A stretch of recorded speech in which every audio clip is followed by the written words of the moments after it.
Hello, and welcome to this quick tutorial on how to name polyatomic ions and how to write polyatomic ion formulas. If you guys have not already seen my website, there you can find more videos on how to name or write formulas for different types of compounds. And as well, you can find this identical video and the rules directly underneath on the website if you cannot see in this video. So without further ado, let's get started. A polyatomic ion are ions that have more than one atom. In these two examples, lithium and nitrate, iron and hydroxide, it does not actually consist of three elements, but nitrate and as well hydroxide work together as one single unit. Writing the name for polyatomic ions may be the simplest amongst all the other compounds.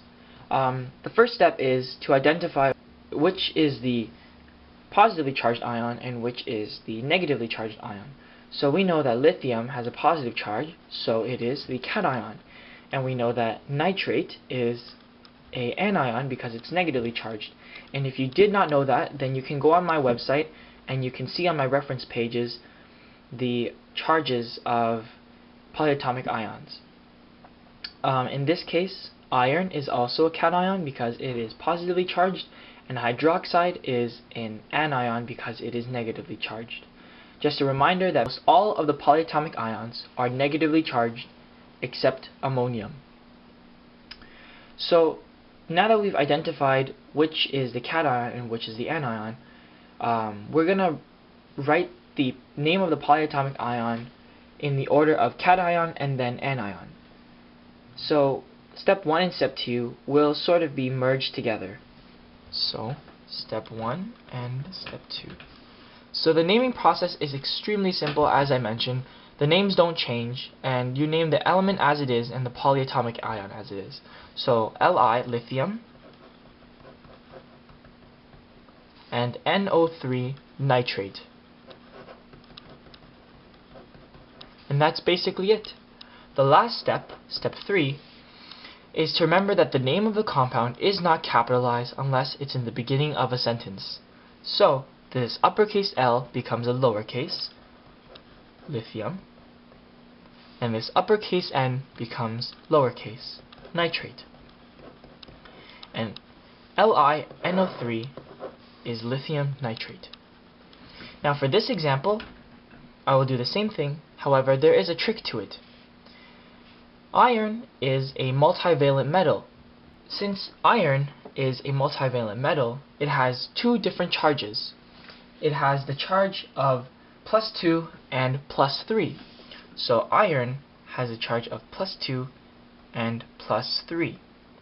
Hydroxide has the charge of -1.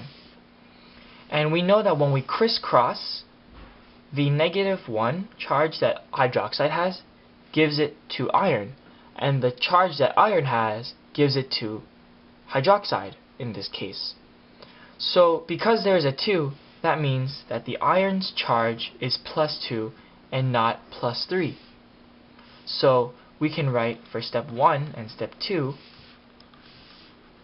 iron to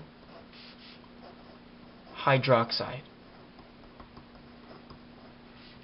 Step 3, remember that the name of the compound is not capitalized unless it's at the beginning of the sentence, as mentioned. So the capital I becomes iron, and since this is already by coincidence that it was lowercase, it will be kept as lowercase. And iron hydroxide is equal to Fe bracket OH bracket 2. Alright, this is the second part of the video on how to write polyatomic ion formulas. And previously, we just learned how to name polyatomic ions. So now we will be working backwards to find its formula from its name. So the first step is to indicate the elements that are in each compound and identify the cation and the anion. So we know that magnesium, because it is written first, as well of its positive charge, it is the cation. And we know that nitrate, because it is written second, and because it's a polyatomic ion, which majority are negatively charged, is the anion. So the first step, not needing to write anything, we have identified which is the cation, which is the anion, and we know that magnesium, its symbol is Mg, and nitrate, it is NO3. So the second part is to write the formula of a compound according to cation first and anion second. So, magnesium Mg and nitrate NO3. The second step is to write the charge of each element as a superscript. So above the element, we know that magnesium has a charge of +2. So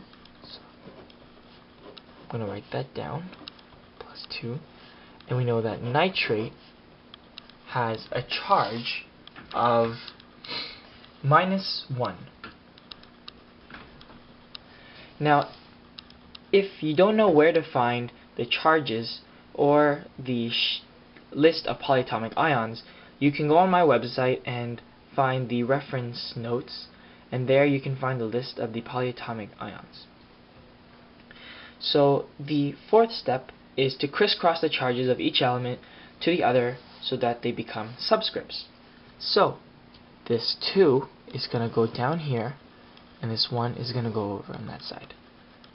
And the fourth step would be magnesium 1 and NO3 2.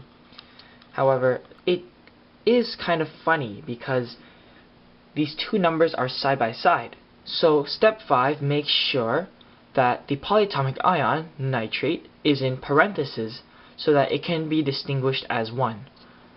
So doing step 4 and step 5 together, we will be putting parentheses over this NO3 so that we can identify that there are 2 of them. So this is step 4 and also step 5.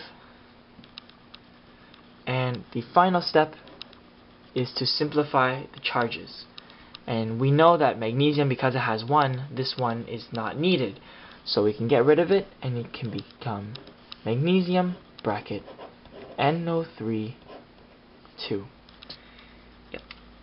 And just for clarification, because this is a little hard to see, I'm going to write that this is step 4 and step 5. So, and MgNO32 is the polyatomic ion formula for magnesium nitrate. And you can use these same steps for many other polyatomic ion formulas.